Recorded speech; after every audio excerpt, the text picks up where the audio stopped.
Assalamualaikum warahmatullahi wabarakatuh. Di video ini saya akan mempresentasikan tentang salah satu profesi di bidang pendidikan luar sekolah. Di sini saya mengambil profesi fasilitator kursus menjahit. Di dalam video ini saya akan membahas apa saja sih tentang tugasnya, lalu juga ada tantangannya, dan kenapa profesi ini itu penting. Sebelumnya, izinkan saya untuk memperkenalkan diri terlebih dahulu. Perkenalkan, nama saya Salwa Irinisa dengan NIM 005. Dan yang terhormat, Bapak Dr. Haryanto, Susilo MPD, dan Bu Tri Ulia, Kodrianti MPD. Langsung saja saya akan memaparkan hasil dari materi yang sudah saya buat. Baik, materi pertama yaitu deskripsi profesi fasilitator kursus menjahit. Jadi dalam pendidikan non formal, profesi fasilitator kursus menjahit ini sebagai agen perubahan yang memberdayakan masyarakat melalui keterampilannya. Profesi ini nggak cuma soal ngajarin teknik menjahit saja, tapi juga membangun kesadaran akan potensi diri dan peluangnya. Baik, tantangan utamanya adalah bagaimana menjangkau kelompok marginal, mengatasi keterbatasan sumber daya, dan memastikan keberlanjutan program. Namun, dengan pendekatan PNF ini yang inklusif dan berorientasi pada kebutuhan nyata, fasilitator kursus menjahit dapat berkontribusi secara signifikan dalam meningkatkan kualitas hidup di masyarakat, lalu juga mendorong kemandirian ekonomi, serta melestarikan nilai-nilai budaya lokal. Untuk itu, seorang fasilitator pendidikan luar sekolah harus memiliki keterampilan teknis yang memenuhi kemampuan komunikasi yang empatik, serta kreativitas dalam pengembangan program, dan juga komitmen untuk bekerja sama dengan berbagai pihak. Selanjutnya, tujuan terhadap kebijakan dan isu sosial. Profesi fasilitator kursus menjahit ini tidak hanya terkait dengan keterampilan teknis saja, tetapi juga memiliki dimensi sosial dan politik.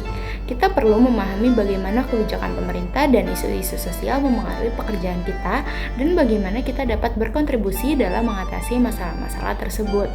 Lalu, kontribusi profesi dalam menyelesaikan isu sosial.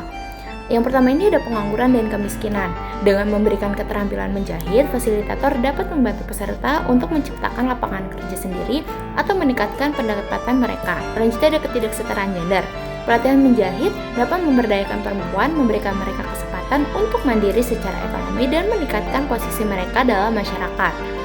Selanjutnya juga ada pelestarian budaya. Fasilitator dapat mengajarkan teknik menjahit tradisional seperti batik, tenun, atau songket untuk melestarikan warisan budaya bangsa. Lalu ada juga konsumsi berkelanjutan. Jadi fasilitator dapat mengajarkan teknik daur ulang pakaian, memperbaiki pakaian yang rusak, atau membuat produk-produk fashion dari bahan-bahan bekas untuk mengurangi limbah tekstil dan mendorong konsumsi yang lebih berkelanjutan.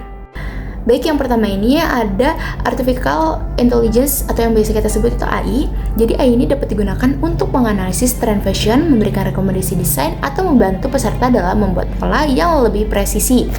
Yang kedua ini ada e-learning, yaitu platform e-learning yang memungkinkan fasilitator untuk menyelenggarakan kursus menjahit secara online untuk menjangkau peserta dari berbagai wilayah dan menyediakan materi pembelajaran yang dapat diakses kapan saja dan di mana saja. Contohnya yaitu membuat video tutorial menjahit, memberikan tugas dan kuis online, atau mengadakan forum diskusi virtual untuk berinteraksi dengan peserta. Selanjutnya saya tambahkan ada media digital, yaitu media sosial dan platform berbagai video dapat digunakan untuk mempromosikan kursus menjahit, berbagi tips and trik, serta membangun komunitas yang aktif. Contohnya, seperti membuat konten yang menarik dan informatif di Instagram atau TikTok yang sekarang lagi hype, mengadakan live session untuk menjawab pertanyaan peserta, atau membuat grup Facebook untuk berbagi inspirasi dan hasil karya. Lalu, bagaimana sih profesi ini dapat beradaptasi dengan perkembangan teknologi di tahun 2025 dan masa yang akan datang? Jadi, fasilitator ini harus terus belajar tentang teknologi terbaru dan bagaimana teknologi tersebut dapat diterapkan dalam bidang menjahit. Lalu juga mengembangkan keterampilan digital yang diperlukan untuk menggunakan berbagai aplikasi dan platform online, dan juga beradaptasi dengan perubahan tren dan kebutuhan peserta, serta mencari cara untuk meningkatkan kualitas pembelajaran melalui teknologi. Selanjutnya ada keterampilan yang dibutuhkan di masa depan. Jadi, kita harus terus belajar dan mengembangkan diri agar tetap relevan dan sukses di masa depan. Jadi, skill apa saja sih yang paling kita butuhkan? Nah, yang pertama ini ada keterampilan teknis atau hard skill, yaitu mahir menggunakan teknologi jahit modern, desain pola digital, pengetahuan mendalam tentang bahan tekstil. Yang kedua itu ada keterampilan non-tekstil atau soft skill. Yang pertama itu ada komunitas yang efektif, kreativitas dan inovatif, mampu beradaptasi, manajemen kelas yang efektif. Selanjutnya ada keterkaitan dengan SDGs, Sustainable Development Goals. Sebagai fasilitator kursus menjahit, kita tidak hanya mengajarkan keterampilan membuat pakaian saja, tetapi juga kita berkontribusi signifikan pada tujuan pembangunan berkelanjutan SDGs. Fasilitator bertanggung jawab untuk merancang kurikulum, melaksanakan pembelajaran yang interaktif, dan mengevaluasi hasil pelatihan. Penguasaan teknologi seperti software desain dan mesin jahit modern penting untuk meningkatkan efektivitas. Profesi ini mendukung program pemerintah seperti pemberdayaan masyarakat dan pengurangan pengangguran, serta berkontribusi pada tujuan pembangunan berkelanjutan yaitu SDGs, seperti pendidikan yang berkualitas, kesetaraan gender, pekerjaan yang layak, dan konsumsi yang bertanggung jawab. Keterampilan teknis dan non-teknis ini seperti komunitas dan adaptasi.